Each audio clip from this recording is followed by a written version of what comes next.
Ancient Egypt's art was stylistically consistent for thousands of years, almost 3,000 to be exact. Pharaohs worked hard to remain consistent and maintain the ma'at, the delicate cosmic balance of the entire universe. Social norms, political structures, and religious ideals remained largely unchanged for all of ancient Egypt's history, except for the Amarna period. So what exactly happened during this very controversial moment in art history? Amenhotep IV was an Egyptian pharaoh who came into power in 1351 BCE. To put it simply, he is most known for his enforcement of a new belief system in the previously polytheistic Egypt, with the aid of his wife Nefertiti. Under his reign, worship of the 2,000 gods previously acknowledged by Egyptians was banned. Only the sun disk Aten was to be worshipped. In his patron god's honor, Amenhotep changed his name to Akhenaten, meaning beneficial to Aten, and moved the Egyptian capital to modern-day Amarna. His reign also saw developments politically and socially. He declared himself the only connection between the people and Aten, ultimately giving himself unlimited power and making priests defunct.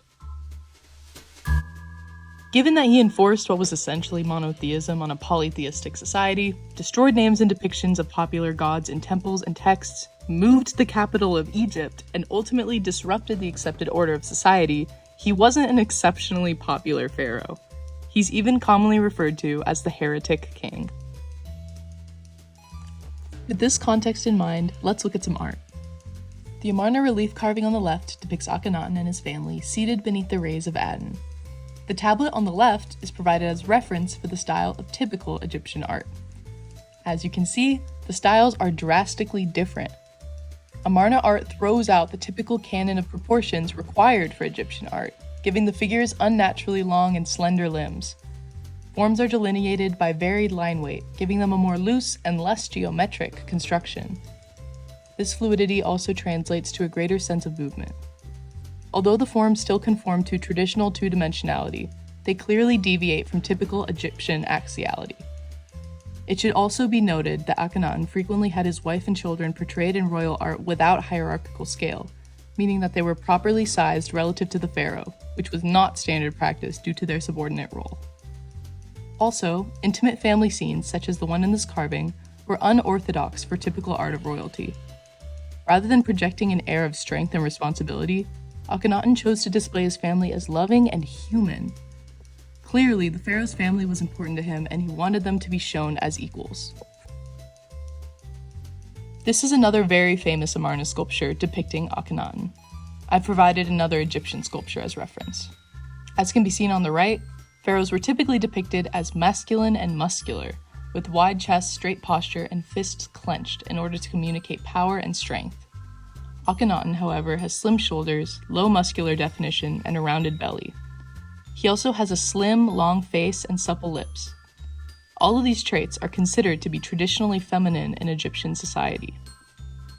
In most of his depictions, his appearance is equal in femininity to his wife's, and they are occasionally indistinguishable.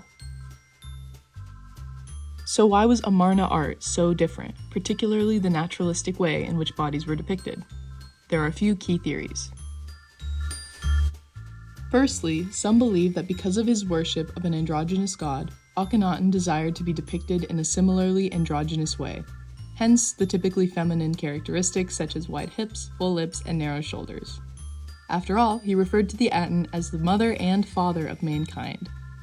As the main connection of Aten to the earth, Akhenaten likely wanted to mirror his creator's significant traits. Another theory is that the pharaoh had Marfan syndrome. Akhenaten might have just looked like that. What is believed to be his skeleton, and all of his depictions in art, mirror typical Marfan characteristics, including tall stature with long, thin limbs, a narrow face, and a drooping stomach. After all, Egyptian royalty have commonly practiced inbreeding in order to preserve their lineage. It's not unlikely that Akhenaten had some sort of genetic disorder. Finally, the most likely explanation is that he just wanted to distance himself from previous reigns. Akhenaten had a documented scorn towards the Egyptian gods, particularly Amun. He removed their mentions and depictions wherever he could, and purposefully initiated complete cultural upheaval.